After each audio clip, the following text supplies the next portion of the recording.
ஏதாவது ஒரு சதித்திட்டத்தோட கூட அவர் இருக்கலாம் அப்படிங்கிறது குறித்தெல்லாம் பேசிட்டு இருக்காரு. உங்களுடைய பார்வை சார்? மைத்துனருக்கும் அவருக்கும் 1000 இருக்கும். அதுல வந்து சதி திட்டம்னா என்ன, அணுகுண்டு வச்சிருக்காரா, வெடிகுண்டு வச்சிருக்காரா, டெல்லியில பாம் பிளாஸ்ட் மாதிரி ஏதாவது பண்றாரா, இதுல என்ன இருக்கு? திரு சார்லஸ் அவர்கள் வந்து இத்தனை நாளா பாலிடிக்ஸ்ல இல்லாம திடீர்னு பாலிடிக்ஸ் பேசுறாரு, அது யாருடைய சதி?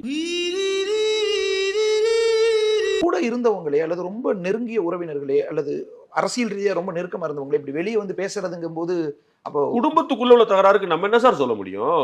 சார்லஸ் யார் சார்? தமிழ்நாட்டு அரசியல வந்து புரட்டி போட்டவரா? எனக்கு புரியல சார். அவருடைய ரோல் சொல்லுங்க, நான் தெரிஞ்சுக்கிறேன். இன்னைக்கு அரசியல்ல பணம்ங்கிறது ஒரு பெரிய ரோல் ஆயிடுச்சு. எந்த கட்சியில இல்ல?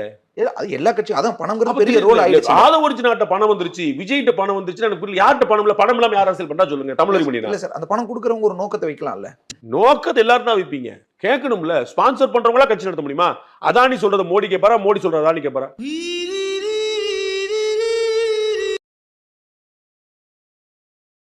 பணம் ஒரு பெரிய ரோல் பண்ணுதுன்னு ஈவன் இதற்கு முன்பாக அறிக்கை லாட்ரி மார்டின் திமுகவுக்கு நிதி கொடுத்திருக்காங்களா? நிறைய. அப்ப யார் சொல்லி யார் கேக்குறா? லாட்ரி மார்டின் சொல்லி திமுக கேக்குது. தேர்தல் அப்ப சார்லஸ் அவர்கள் வந்து திமுக ஆதரவா செயல்படுறாரு. அதனால விஜயோட எதிர்க்கிறார். சரியா இருக்கா? டாட்ஸ் கனெக்ட் பண்ணு. திமுகவுக்கு மார்டின் கொடுத்திருக்காங்களா இல்லையா? தமிழ்நாட்டுல லாட்ரி சீட் இருக்குதா? தமிழ்நாட்டுல அவங்களுக்கு பிசினஸ் ஓடுதா? அப்புறம் ஏன் கொடுக்குறாரு? கொடுத்தாரா இல்லையா? கொடுத்துருவாங்க. வெளிப்படையா தானே சார். அவருடைய மகன் தானே இவர். அப்புறம் அவர் வந்து விஜய் இருக்கிறாரு, அதாவது ஆதவர்ஜினா இருக்கிறாரு.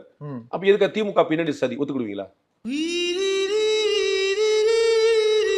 இப்படி ஒரு ஸ்டாண்ட் எடுத்து இப்படி ஒண்ணு அதை வெளிப்படுத்தின பிறகு இப்ப ஏன் இப்படி ஒரு மச்சான் வந்து இப்படி ஒரு பேட்டியை கொடுக்கணும்? ஒரு சார் சார்லஸ் ஏன் பேட்டி கொடுக்குறாரு? இல்ல சார், இடையவே கேட்டேன் சார். இதற்கு பின்னாடி ஒரு அரசியல் நோக்கம் இருக்குமோ? திமுக தான் இருக்கணும். நான் தான் சொன்னேன், நீங்க ஒத்துக்க மாட்டேங்கிறீங்க. திமுகவுக்கு காசு, திமுகவோட பி டீமா அவர் அங்க செயல்படுவான்னு திமுகவே சொல்லுமா சார்? காசு கொடுத்தது யாரு? மார்டின் தான் காசு கொடுத்துருக்காங்க. அது இப்ப நடத்துறது யாரு? சார்லஸ் தானே.